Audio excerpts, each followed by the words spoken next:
Capítulo 20. Yaampe. Deja por tanto que acuda el pueblo al que pertenezco, y cuando lleguen a la ciudad, que siempre puedan decir: esta es nuestra ciudad y nuestro hogar, mientras decidamos permanecer aquí. Que siempre haya espacio de sobra, que, texto ininteligible, las aves y los rebaños. Así no habrá extranjeros en Yaampe, solo vecinos y amigos, yendo y viniendo a voluntad. Así, como en todo, se respetaba la voluntad del sacrificio.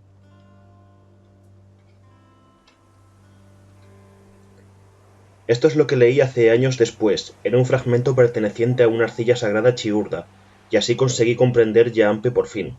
Pero aquella primera vez cuando coronamos las colinas que conducían a Yaampe, lo que vi me decepcionó y me maravilló al mismo tiempo. Los templos, palacios y edificios públicos me recordaban inmensos capullos cerrados de tulipán, tanto por su color como por su forma. Esta era reminiscencia de los antiguos refugios tradicionales de piel tensada de los nómadas que fundaron la ciudad. Los colores se debían simplemente al entusiasmo que sentía la gente de la montaña por la brillantez en todo. Hasta el último edificio había sido restaurado recientemente, anticipando nuestra llegada y las nupcias de la princesa, por lo que lucían chillonamente brillantes. Parecían predominar los tonos púrpura resaltados por amarillos, pero lo cierto es que todos los colores estaban presentes. Quizá fuese más adecuado compararlo con tropezarse con un macizo de azafrán que sobresaliera entre la nieve y la tierra negra, pues la oscura roca desnuda de la montaña y los asimismo oscuros árboles perennes conseguían que los vivos colores de los edificios resultaran todavía más impresionantes. Al mismo tiempo, la ciudad está construida en una zona tan empinada como la ciudad de Torre del Alce, por lo que cuando lo observa uno desde abajo, sus colores y líneas se muestran en estratos, como un artístico adorno floral en una cesta. Pero cuando nos acercamos pudimos ver entre los grandes edificios había tiendas, chozas y diminutos refugios de todo tipo, pues en Yaampe solo los edificios públicos y las casas de la realeza son permanentes. Todo lo demás está sujeto al capricho de la marea humana que acude a su capital, para pedir al consejo del sacrificio, como llaman al rey o reina que gobierna aquí, o para visitar los depósitos de sus tesoros y conocimientos, o simplemente para encontrarse con otros nómadas. Las tribus vienen y van, y las tiendas se plantan y son habitadas durante 1 o 2 meses, hasta que una mañana solo queda tierra aplastada donde se levantaban, hasta que venga otro grupo para ocupar el lugar. No es un lugar desordenado, sin embargo, pues las calles están bien definidas, con escaleras de piedra emplazadas en los lugares más empinados. Las casas de baño, los pozos y los baños de vapor se encuentran diseminados a intervalos por toda la ciudad, y se acatan a rajatabla las estrictas normas que regulan la recogida de basura y excrementos. Es además una ciudad verde, pues su periferia está compuesta de pastos a disposición de quienes viajan acompañados de sus rebaños y sus caballos, con zonas de acampada delimitadas por las arboledas y los abrevaderos. Dentro de la ciudad hay zonas ajardinadas, flores y árboles esculpidos, cuidados con más mimo que ninguna otra cosa que yo hubiera visto jamás en Torre del Alce. Los visitantes dejan sus creaciones en estos jardines, y así encontramos esculturas de piedra o tallas de madera o criaturas de cerámica de vivos colores. En cierto modo me recordaba todo el cuarto del bufón, dado que en ambos lugares el color y la forma obedecían al simple propósito de agradar a la vista. Nuestros guías nos detuvieron en un prado a las afueras de la ciudad y nos indicaron que había sido reservado para nosotros. Al cabo se hizo evidente que esperaban que dejáramos allí nuestros caballos y mulas y continuáramos a pie. Augusto, que era el cabecilla oficial de nuestra caravana, no asumió aquella contingencia con demasiada diplomacia. Torcí el gesto mientras explicaba airadamente que habíamos traído con nosotros mucho más de lo que podríamos transportar a la ciudad sobre nuestras espaldas, y que eran muchos los que estaban demasiado agotados para encarar con buen ánimo el ascenso de la colina. Me mordí el labio y me obligué a guardar silencio, testigo de la educada perplejidad de nuestros anfitriones. Sin duda, Regi estaba al corriente de tales costumbres. ¿Por qué no nos había advertido de ellas para que no comenzáramos nuestra visita dando la impresión de ser unos zafios intransigentes? Pero las hospitalarias personas que nos guiaban se amoldaron enseguida a nuestras extrañas costumbres. Nos desearon que descansáramos y nos rogaron que tuviéramos paciencia con ellos. Por un momento deambulamos sin rumbo por la ciudad procurando en vano aparentar comodidad. Lucho y Severino se sumaron a Manos y a mí. A Manos le quedaban un par de trasgos A Manos le quedaban un par de tragos de vino en un odre, que compartió mientras Lucho hacía lo propio a regañadientes con unas lonchas de carne ahumada. Charlamos, aunque confieso que presté poca atención a la conversación. Deseé tener el coraje necesario para acercarme a Augusto y disuadirlo para que se adaptara a las costumbres de aquella gente. Éramos sus invitados, y ya era cosa mala que el novio no hubiera acudido en persona para recoger a la novia.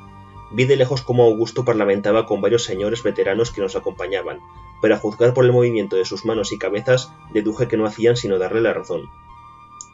Momentos después, un torrente de fornidos galanes y doncellas chiurdos apareció en la carretera sobre nosotros. Eran porteadores que acudían para ayudarnos a transportar nuestra carga a la ciudad, y de algún lugar se conjuraron unas coloridas tiendas para los sirvientes que fueran a quedarse allí al cuidado de los caballos y las mulas. Lamenté que Manos fuese uno de los que se quedó atrás. Le confié a Hollín. Luego me eché al hombro el arcón de cedro cargado de hierbas y agarré la bolsa con mis objetos personales con la otra mano. Cuando me uní a la procesión que entraba en la ciudad, olí la fragancia de la carne asándose entre chisporroteos y de los tubérculos cocidos, y vi que nuestros anfitriones estaban levantando un pabellón abierto y disponiendo mesas en su interior. Manos, decidí, no iba a pasarlo tan mal, y casi deseé que no tener otra cosa que hacer que cuidar de los animales y explorar aquella brillante ciudad. No habíamos subido mucho por la sinuosa calle que comunicaba con la ciudad cuando nos encontramos con un enjambre de literas porteadas por altas mujeres chiurdas. Se nos invitó amablemente a subir aquellas literas para entrar en la ciudad y escuchamos numerosas disculpas por haber tenido que soportar un viaje tan agotador.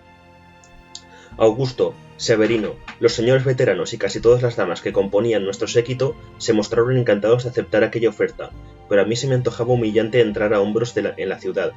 Pero hubiera sido aún de peor educación rechazar su amable oferta, de modo que cedí mi arcón a un muchacho evidentemente más joven que yo y me subí a una litera transportada por mujeres lo bastante mayores para ser mis abuelas. Me ruboricé al reparar en la curiosidad que nos miraba la gente por la calle y cómo se paraban para murmurar a nuestro paso. Vi otras literas ocupadas por personas muy ancianas o inválidas. Apreté los dientes e intenté no pensar en lo que opinaría Veraz de aquel alarde de ignorancia. Procuré mostrarme complacido a los ojos de aquellos con quienes nos cruzábamos y dejar que mi rostro reflejara el placer que me producían los jardines y sus graciosos edificios. Debí de conseguirlo, pues al instante mi litera comenzó a moverse más despacio, para concederme más tiempo a admirar el panorama y para que las mujeres señalaran todo cuanto les pareciera que me podría pasar por alto.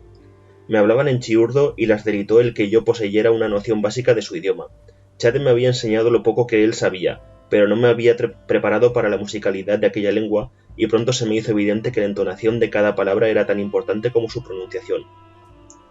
Afortunadamente, yo tenía buen oído para los idiomas, de modo que me embarqué con arrojo en una conversación con mis porteadoras, resuelto a que cuando hablara con mis superiores en el palacio no sonara tanto como un bobo extranjero.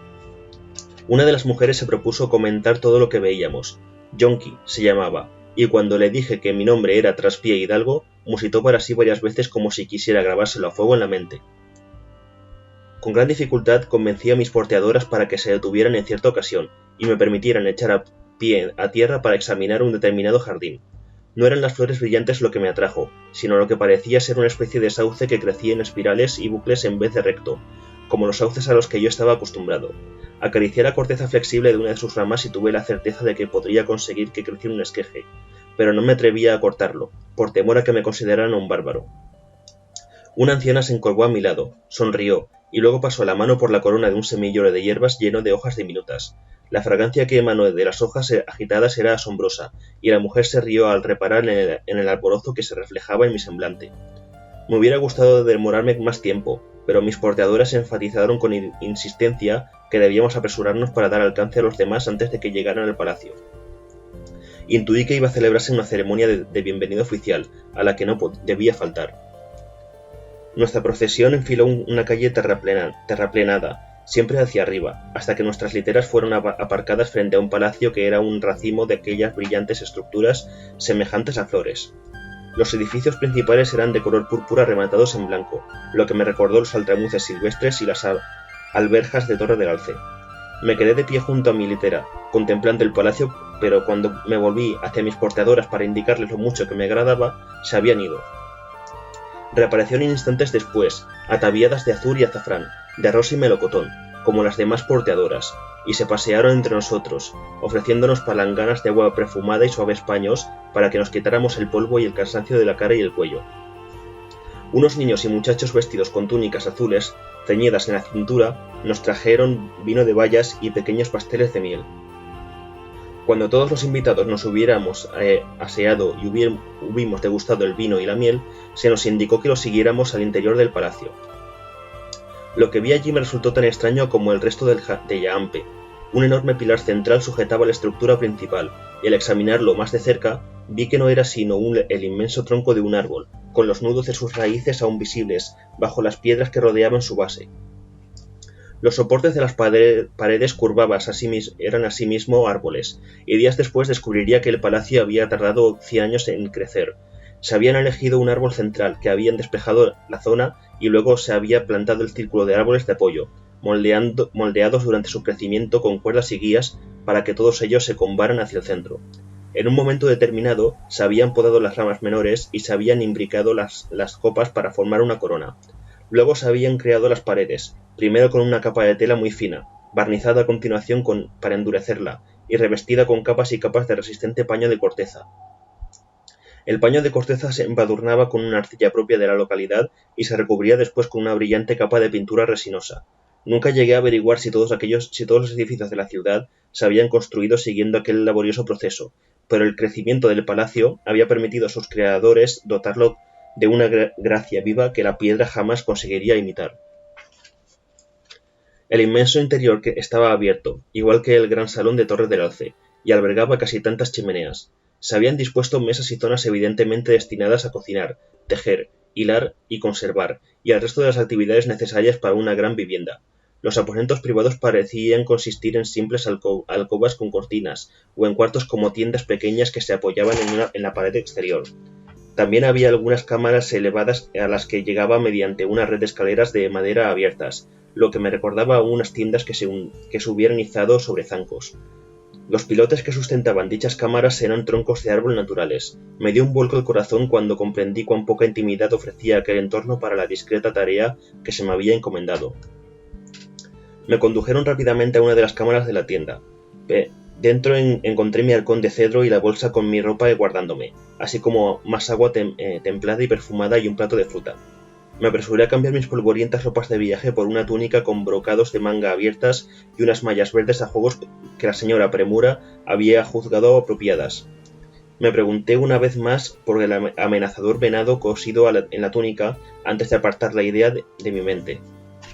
Puede que Veraz hubiese considerado que la nueva insignia me resultaba menos humillante que la anterior, que tan a las claras proclamaba mi legitimidad. Sea como fuere, serviría. Oí que sonaban unos cascabeles y unos tambores pequeños en la gran sala central, y salí de mi cuarto corriendo para averiguar qué ocurría. En un estrado elevado ante el gran tronco y decorado con flores y ramas perennes, Augusto y Regio acompañaban a un anciano franqueado por 2 criados vestidos con sencillas túnicas blancas. Se había congregado una multitud alrededor del estrado y pronto me uní a ella. Una de las porteadoras de mi litera, ataviada ahora con telas de color rosa y tocada con una corona de hiedra, apareció pronto a mi lado. Me sonrió. «¿Qué sucede?», me atreví a preguntar. «Nuestro sacrificio. Como decís vosotros, el rey Ellot va a daros la bienvenida. Os enseñará a todos vosotros su hija, la que será vuestro sacrificio. Reina, y su hijo, que gobernará aquí en nombre de ella». Le costó mucho pronunciar aquellas explicaciones, con muchas pausas, y no pocos cabeceos de aliento por mi parte. Con dificultad mutua me explicó que la mujer que estaba de pie junto al rey Ellot era su sobrina, y yo conseguí manifestar con torpeza un cumplido a propósito de su aspecto, fuerte y saludable. En aquel momento me pareció lo más amable que podía decir de la impresionante mujer que se erguía protectora junto a su rey. Poseía una inmensa masa de cabello amarillo que comenzaba a asumir como algo común en Yaamke, con algunos mechones trenzados y reenroscados alrededor de su cabeza y otros ondulando sueltos sobre su espalda. Su rostro era solemne, musculosos sus brazos desnudos. El hombre al otro lado del rey Ellot era mayor, pero tan parecido a ella como un gemelo, salvo por el cabello, que llevaba severamente arreglado a la altura del cuello. Tenía los mismos ojos de jade, la nariz recta y la boca solemne. Cuando conseguí preguntar a la anciana si también él era un paciente, sonrió como si yo fuese un poco corto de entendederas, y contestó que, naturalmente, era su sobrino. Me pidió entonces que guardara silencio, como si yo fuese un crío, pues el rey Eyot iba a hablar. Hablaba despacio y con deliberación, pero aún así me alegré de haber conversado con las porteadoras de mi litera, pues conseguí comprender la mayor parte de su discurso.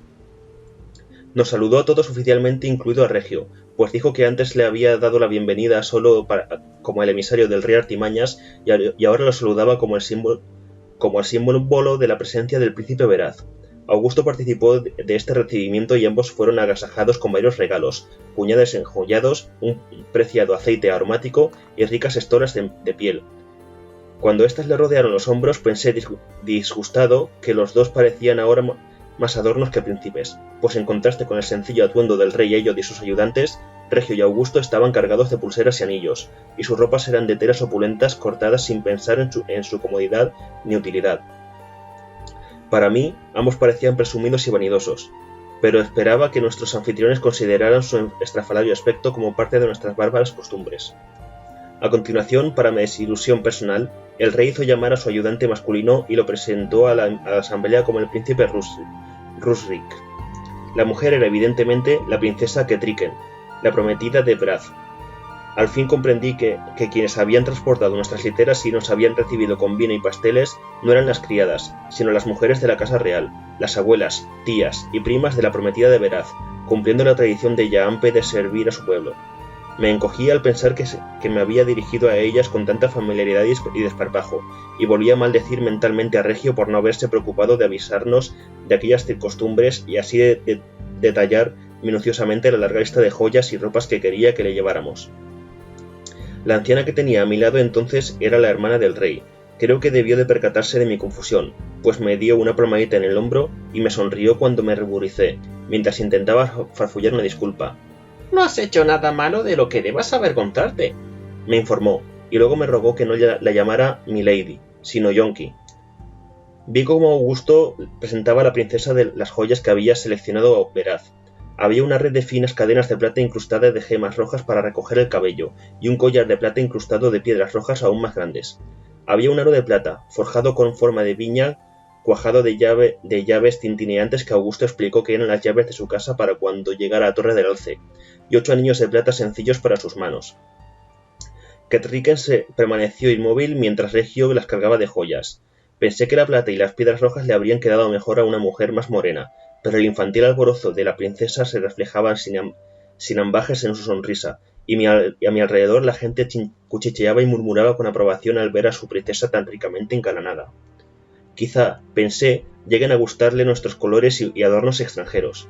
Agradecí la brevedad del discurso del rey Eyot a continuación. Se limitó a añadir que éramos bienvenidos y que estábamos invitados a descansar, relajarnos y disfrutar de la ciudad. Si necesitábamos cualquier cosa, solo teníamos que preguntar a la primera persona con que nos encontrásemos, pues ella se ocuparía de atendernos. Al día siguiente, a mediodía, comenzaría la ceremonia de 3 jornadas de la unión, y deseaba que todos estuviéramos en condiciones de disfrutar de ella. Acto seguido, descendió junto a su progenie para mezclarse libremente con todos y cada uno de nosotros, como si fuésemos todos soldados del mismo batallón. Era evidente que Yonki me había escogido de afecto y no había manera de eludir su compañía educadamente, por lo que decidí aprender cuanto pudiera lo antes posible sobre sus costumbres. Lo primero que hizo fue presentarme al príncipe y la princesa. Estaban en compañía de Augusto, que parecía estar explicándolo todo a través de él. Veraz sería testigo de la ceremonia. Hablaba casi a gritos, como si así pudiera hacerse entender mejor. Yonki escuchó un momento, hasta que debió de decidir si Augusto había terminado de hablar. Se dirigió a nosotros como si fuésemos un puñado de chiquillos reunidos para compartir dulces mientras conversaban nuestros padres. «Rusik, Ketriken, este joven está muy interesado en vuestros jardines. Quizá más tarde podríamos conseguirle una entrevista con las personas que los atienden».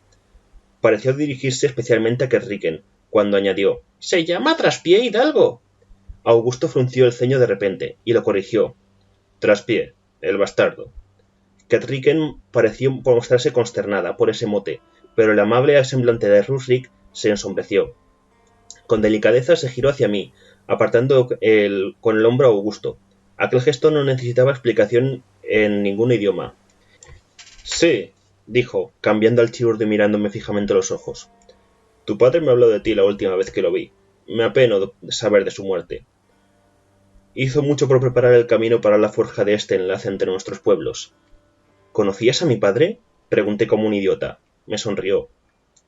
Claro, él y yo nos encontrábamos inmersos en las negociaciones de un tratado concerniente al uso del paso de Roca Azul, en Ojo de Luna, cuando supo de tu existencia. Cuando hubimos cumplido nuestra misión de enviarnos y acabamos de hablar de pasos y rutas comerciales, nos sentamos a comer y conversamos, como hombres, de lo que debía hacer a continuación. Confieso que sigo sin comprender por qué creía que tenía que renunciar al trono. Las costumbres de un pueblo no son las mismas que las de otro. Empero, con esta boda estaremos un paso más cerca de hacer que nuestros dos pueblos uno solo, hacerlo solo uno. ¿Crees que esto le complacería? Rurisk, que me dedicaba toda su atención y el uso del chiurda excluía eficazmente a Augusto de nuestra conversación. Catriken parecía fascinada. El rostro de Augusto al otro lado del hombro de Rurisk se había petrificado. Luego, con una torva sonrisa de puro odio hacia mí, dio media vuelta y se unió al grupo que rodeaba a Regio, que departía con el rey Eyot. Por la razón que fuera, yo gozaba de toda la atención de Rurisk y Catriken. No conocía bien a mi padre, pero creo que le complacería ver... Comencé, pero en ese momento la princesa Catriken se dirigió a mí con una radiante sonrisa. ¡Claro! ¿Cómo no he podido ser tan estúpida? Tú eres al que llaman traspié. ¿No sueles acompañar en sus viajes a Lady Tomillo, la envenenadora del rey Artimañas? ¿No es cierto que eres su aprendiz? Regio ha hablado de ti. ¡Qué amabilidad por su parte!, contesté tontamente, y no tengo ni idea de lo que me dijeron a continuación ni de cuál fue mi respuesta. Solo pude dar gracias por no haber caído fulminado en el sitio. En mi interior, por primera vez, reconocí que lo que sentía por Regio era algo más que simple disgusto. Rory se regañó a su hermana frunciendo el ceño y luego se apartó para hablar con un sirviente que requería su atención urgentemente. A mi alrededor la gente conversaba amigable en un entorno de colores y olores estivales, pero sentía como si se me hubiera congelado las entrañas. Volví en mí cuando Catriken me tiró de la manga. «¡Están por ahí!», me informó. «¿O estás ahora demasiado cansado? Si deseas retirarte, nadie se sentirá ofendido. Comprendo que muchos de vosotros estuvierais demasiado agotados para llegar caminando a la ciudad, pero muchos no lo estábamos, y en verdad habríamos disfrutado de la oportunidad de pasear por Yaampe a placer. Me han hablado de las fuentes azules, y me muero por verlas». Solo vacilé ligeramente al decir esto, y esperé que guardara alguna relación con lo que me estaba contando ella. Por lo menos no tenía nada que ver con venenos. «Me ocuparé de que te guíen hasta allí, quizás esta noche, pero ahora, por aquí». Y sin más dilación ni formalismo, me condujo lejos de la reunión. Augusto nos siguió con la mirada y vi que Regio se volvía y decía algo a Lucho en una parte. El rey Eyot se había retirado del gentío y asistía a la escena con expresión benévola desde una plataforma elevada. Me pregunté por qué Lucho no se había quedado con los caballos y los demás criados, pero Catriken apartó una pantalla pintada que cubría una puerta y salimos de la sala principal del palacio.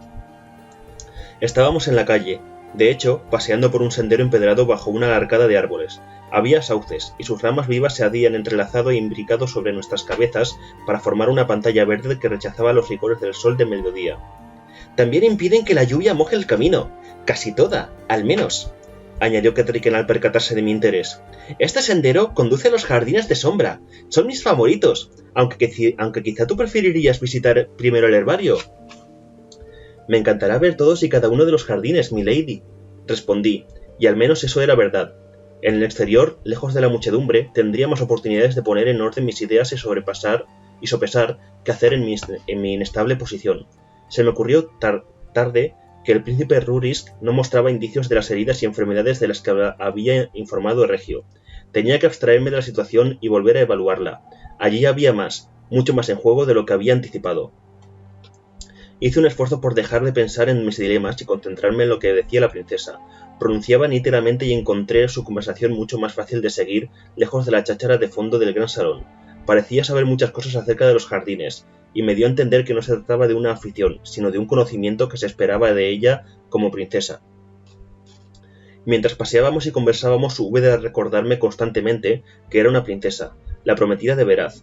Nunca había conocido a una mujer como ella. Se conducía con serena dignidad, todo lo contrario a la autosuficiencia que solía percibir en quienes pertenecían a una cuna más alta que la mía. Pero ella no dudaba en sonreír, o en ensimismarse, o en agacharse para remover el suelo alrededor de una planta para enseñarme el tipo de raíz en concreto que estuviera describiendo. Sacudió la tierra de la raíz y cortó una rebanada del corazón del tubérculo con el cuchillo que llevaba en la cintura para que yo probara su sabor. Me enseñó ciertas hierbas de fuerte olor para sazonar la comida e insistió en que probara una hoja de cada una de las 3 variedades diferentes, pues aunque las plantas eran muy parecidas, los sabores eran muy distintos. En cierto modo, se parecía a paciencia, sin su excentricidad. Por otra parte, me recordaba a Molly, pero sin la dureza que había tenido que desarrollar esta para sobrevivir. Al igual que Molly, me hablaba directamente y sin rodeos, como si fuésemos iguales.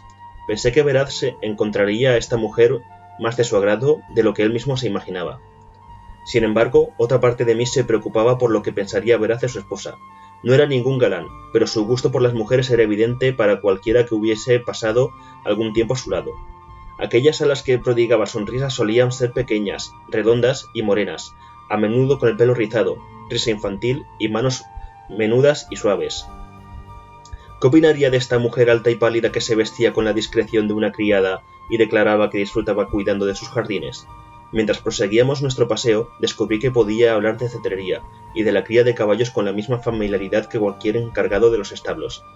Cuando le pregunté qué hacía para distraerse, me habló de su pequeña forja y de las herramientas para trabajar el metal, y se apartó del caballo para enseñarme los pendientes que ella misma había hecho, unos delicados pétalos de plata que ceñían una diminuta gema a modo de gota de rocío. Una vez dije a Molly que Veraz se merecía una esposa competente y atractiva, pero ahora me preguntaba si Ketriken conseguiría seducirlo. La respetaría sin duda, pero ¿bastaba con que un rey respetara a su reina? Resolví dejar de ingeniar más problemas y cumplir la promesa que le había hecho a Veraz. Le pregunté si Regio le había contado algo de su prometido y ella enmudeció de repente. Percibí cómo hacía acopio de fuerzas para contestar que sabía que él era un rey a la espera, con muchos problemas acuciando su reino. Regio le había advertido de que Veraz era mucho mayor que ella, un hombre llano y sencillo, que quizá no sintiera demasiado interés por ella. Regio había prometido estar siempre a su lado, ayudarla a adaptarse y hacer todo lo posible para que la corte no fuese un lugar solitario para ella, de modo que estaba preparada. ¿Cuántos años tienes?, pregunté impulsivamente. 18, respondió, y sonrió al ver la sorpresa reflejada en mi rostro. Como soy tan alta, vuestro pueblo piensa que tengo muchos años más, me confió. Bueno, pues sí que eres más joven que Veraz, pero la diferencia no es infrecuente entre maridos y mujeres. Él cumplirá 33 esta primavera. Me lo imaginaba mucho mayor, dijo extrañada. Regio me ha explicado que solo comparten un padre. Es cierto que Hidalgo y Veraz eran hijos de la primera reina del río Artimañas, pero no hay tanta diferencia entre ellos. Veraz, cuando no lo acosan los problemas de estado, no es tan hosco y severo como puedes imaginarte. Es un hombre que se sabe reír. Me miró de soslayo, como si yo sospechara que yo intentaba pintar una imagen de Veraz mejor de lo que se merecía. Es verdad, princesa. Lo he visto reír como un niño en los espectáculos de títeres del Festival de Primavera, y cuando todo el mundo se reúne en la prensa para exprimir la uva y hacer vino, él no se queda atrás. Pero su mayor afición siempre ha sido la caza. Tiene un perro lobo, León, al que quiere más de lo que quieren algunos hombres a sus hijos. Pero, se atrevió a interrumpir Ketriken, seguramente así era antes. Regio lo describe como un hombre mayor para su edad, encorvado bajo el peso de los problemas de su pueblo. Encorvado como un árbol cargado de nieve, capaz de erguirse de nuevo con la llegada de la primavera. Las últimas palabras que me dirigió antes de partir, princesa, fueron para desearme que te hablara bien de él. Bajó la mirada deprisa, como si quisiera ocultarme el súbito renacer de sus esperanzas. Veo un hombre distinto cuando tú me hablas de él. Hizo una pausa, y luego cerró la boca con firmeza, prohibiéndose formular la pregunta que yo ya había intuido. Siempre lo he tenido por un hombre bondadoso, todo lo bondadoso que cabe esperarse de alguien con tantas responsabilidades. Se toma sus deberes muy en serio, y no priva a su pueblo de lo que necesitan de él. Por ese motivo, no ha podido venir a buscarte. Está enzarzado en una guerra contra los corsarios de la Vela Roja, y no podría librar sus batallas desde aquí. Renuncia a los intereses de un hombre para poder desempeñar su labor como príncipe, no por frialdad de espíritu, ni por carecer de vitalidad. Me miró de reojo, esforzándose por no sonreír, como si mis palabras pertenecieran a la clase de lisonjas exageradas que una princesa como ella no debe crecer. Es más alto que yo, aunque solo un poco. Tiene el pelo muy negro, igual que su barba, cuando se la deja crecer. Sus ojos son más negros todavía, aunque relucen cuando se ensimisma. Cierto es que ahora se aprecian unas vetas de gris en su cabello, que no existían hace un año. También es verdad que su labor lo ha mantenido apartado del sol y el viento, por lo que sus hombros ya no desgarran las costuras de sus camisas. Pero mi tío sigue siendo un gran hombre, y creo que cuando el peligro de la vela roja haya sido expulsado de nuestras orillas, volverá a cabalgar, a gritar y a cazar con su perro. «¡Me das ánimos!», musitó, y luego se enderezó como si hubiera confesado alguna debilidad. Mirándome solemnemente, preguntó: «¿Por qué no habla así, Regio, de su hermano? Pensé que iba a conocer a un anciano de manos temblorosas, demasiado apesadumbrado por sus deberes para ver a su esposa como algo más que otro compromiso». «Quizá él…», empecé, pero no se me ocurrió ninguna forma cortés de decir que Regio no dudaba en recurrir a subterfugios, si pensaba que así podía conseguir algo. Por mi vida que no comprendía que esperaba conseguir poniendo a Ketriken en contra de Veraz. «Quizá él haya sido injusto con otras cosas también», supuso Ketriken de improviso en voz alta. Algo pareció alarmarla. Cogió aliento y se sinceró de repente. «Hubo una noche en mi cámara, cuando ya habíamos cenado, y Regio había, tal vez, bebido un poco de más. Contó historias sobre ti, diciendo que habías sido un crío resentido y malcriado, demasiado ambicioso para tu raigambre, pero que desde que el rey te había convertido en su envenenador, parecías conformarte con tu suerte. Dijo que parecías lo más apropiado para ti, pues ya de pequeño gustabas de escuchar a hurtadillas, espiar y demás empresas furtivas. Ahora bien, no te digo esto para sembrar discordia, sino simplemente para que sepas lo que pensaba de ti al principio. Al día siguiente, Regio me suplicó para que creyera que eran los vapores del vino y no la verdad lo que había empujado a hablar así, pero una de las cosas que dijo aquella noche era tan espantosa que me resultaba imposible olvidarla. Dijo que si el rey os enviaba a ti o a Lady Tomillo, sería para envenenar a mi hermano y dejarme así como única heredera del reino de las montañas. «Hablas muy deprisa», la regañé con delicadeza, y esperé que mi sonrisa no se viera tan mareada y repugnada como me sentía por dentro. «No he comprendido todo lo que decís». Desesperado me esforcé por encontrar algo que decir.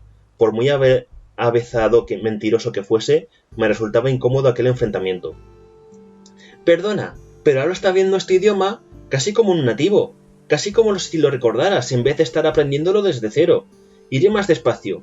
Hace algunas semanas, no, hace más de un mes, Regio vino a mis aposentos. Me había preguntado si podíamos cenar a solas, para que pudiéramos conocernos mejor. Y… Ketriken. Era Rusik, que acudía a nuestro encuentro en el mismo sendero. Regio pregunta si podríais ir a entrevistaros con los señores y las damas que han venido desde tan lejos para asistir a vuestra boda. Yonki caminaba presurosa a su lado, y cuando me golpeó la segunda e inconfundible oleada de vértigo, pensé que parecía saber demasiado. Me pregunté qué medidas adoptaría Chade si supiera que alguien había enviado un envenenador a la corte de artimañas para eliminar a Veraz. La respuesta era evidente. «Quizá», sugirió Yonki de repente, «a Traspié Hidalgo le apetezca visitar ahora las Fuentes Azules. Ha dicho Litres que estaría encantada de acompañarlo». «Puede que esta tarde», conseguí decir. De pronto se me ha echado encima el cansancio acumulado. Creo que me retiraré a mi habitación. Nadie dio muestras de sorpresa. «¿Quieres que encargue que te lleven algo de vino?», me ofreció amablemente Yonki. «¿O un poco de sopa? Los demás comerán enseguida. Pero, si estás cansado, no hay ningún problema en hacer que te la sirvan en tu cuarto». Los años de entrenamiento dieron su fruto. Me mantuve derecho, pese al súbito fuego que me abrasaba el estómago. «Eso sería muy amable por vuestra parte», conseguí decir. La breve reverencia que me obligué a realizar fue una sofisticada tortura. «Estoy seguro de que me reuniré pronto con vosotros».